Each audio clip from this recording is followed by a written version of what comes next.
Yan. So, subukan natin ibalik. So, kung saan ako nagsimula ay natapos magbutingting, doon din tayo babalik. So, siguro ito muna na o-ring.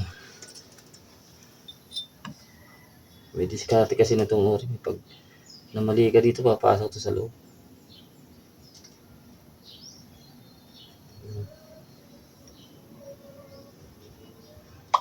Pini-fold.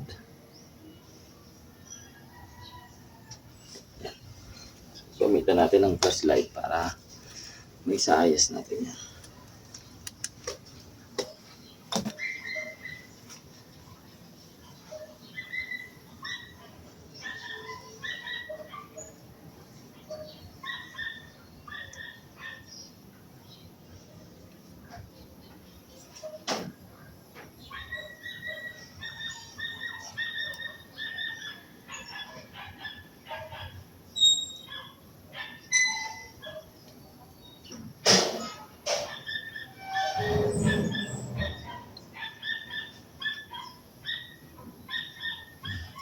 Ayan. So, ano, kintab no. So, natag nito. Meron kasi yung diskarte mga idol na para makipasok na dyan.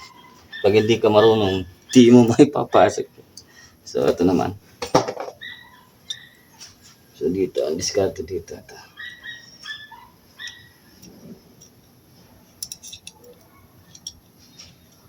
Ito yung medyo tricky kasi meron tong sukat.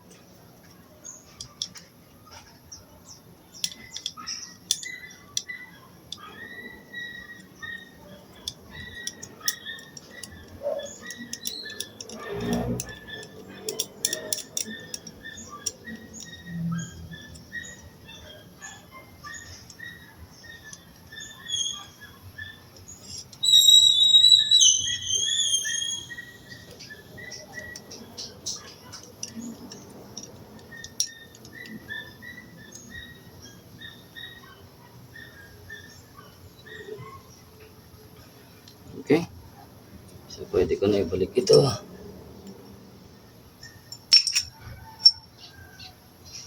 Ano?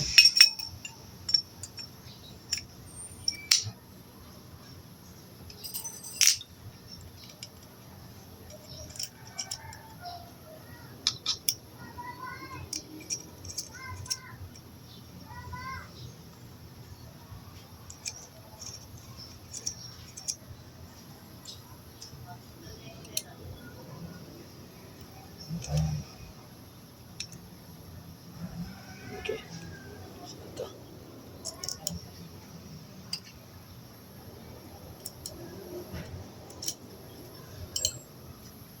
Titilim tayo dito. Okay.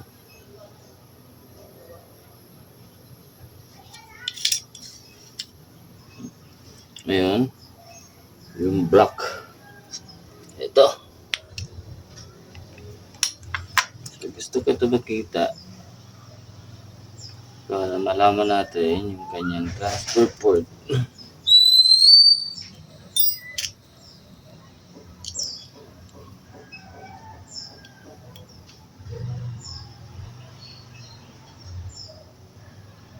Ito.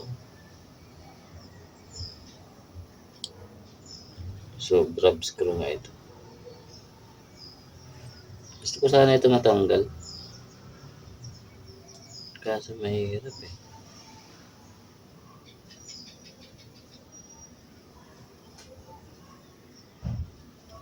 Hindi ko alam kung may screw dito eh. Yan.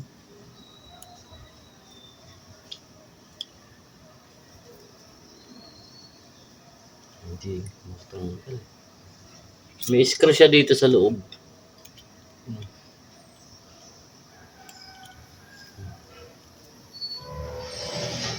Kaso baka naka-heat treated dito kaya hindi malis.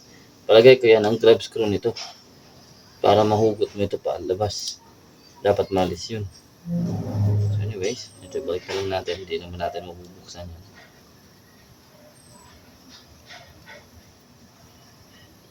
Okay. Itong valve. So napakatigas ng valve spring. Yung valve return spring niya napakatigas. So mamaya na yan.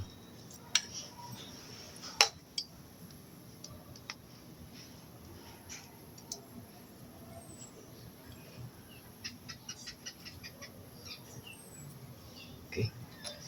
So gagawin natin. Pasok natin ito.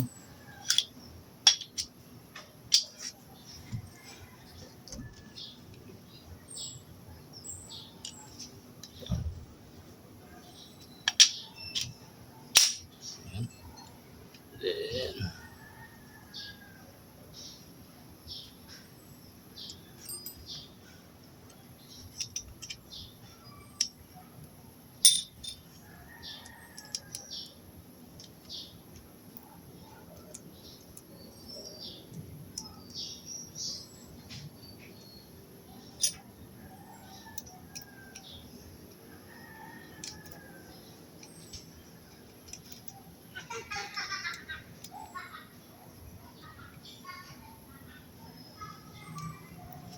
okay.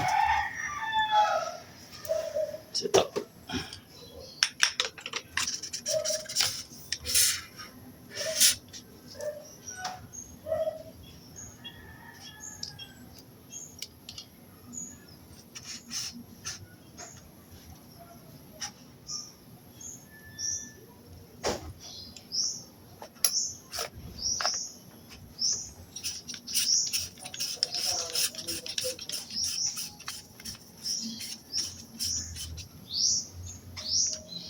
Yan. So align lang natin. Pero hindi naman yan gagalaw. So, solid na yan pag nagtalang to. Hindi mo na magalaw yan. Okay.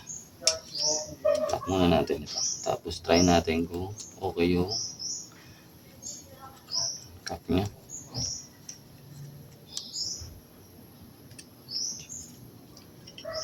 So,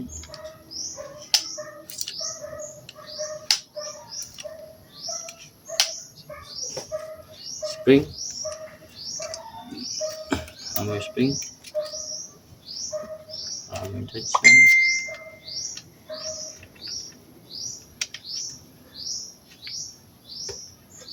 Ito magandang gawa ng grab screw. Lalo na pa nag-adjust tayo ng hammer.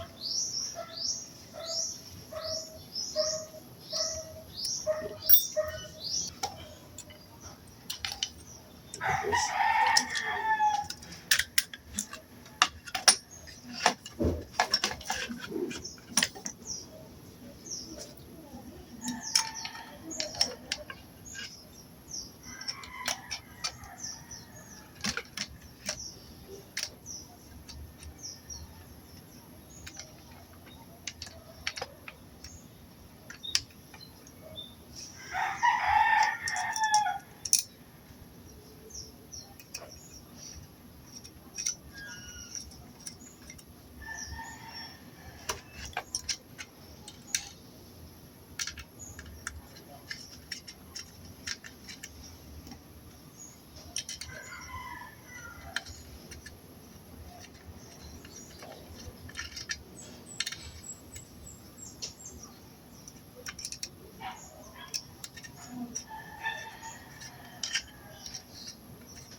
Sa mga magtatanong mga idol, dito na-adjust yung trigger engage, yung pagputok dito.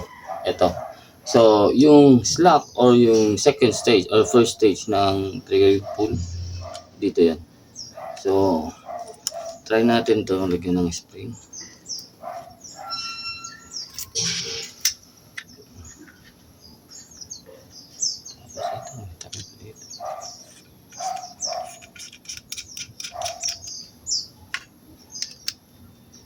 Kinabi tayo, idol.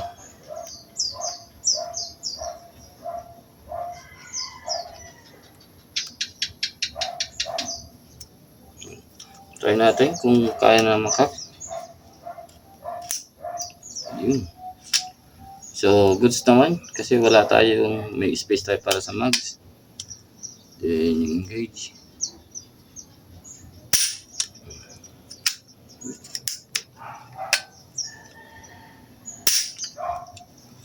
Okay, ganyan lang. So, buo na ito. Lalagay na lang ito. Saka ito.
Tapos ito, kukunin natin yung naiwang shroud. Naiwan sa loob eh. Ayan, kukunin natin yan.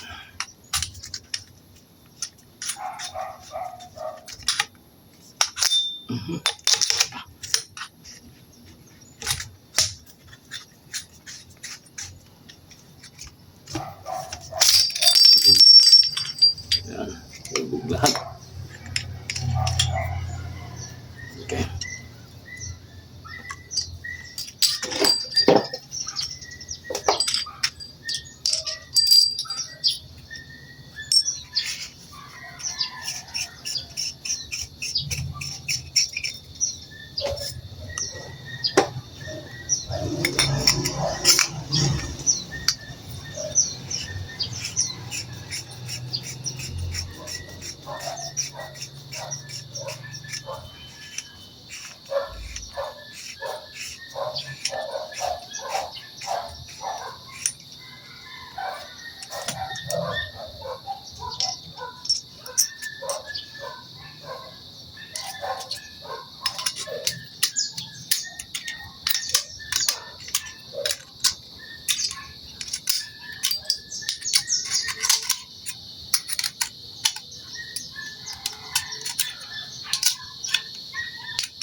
So, test ulit.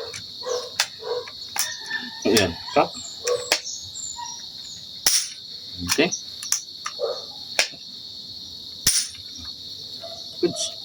So, leak test na lang yung susubukan natin dito. Try natin kung may singaw. So, kailangan ko dyan i-overnight ito. Kargahan ko mamaya. Then, i-overnight natin.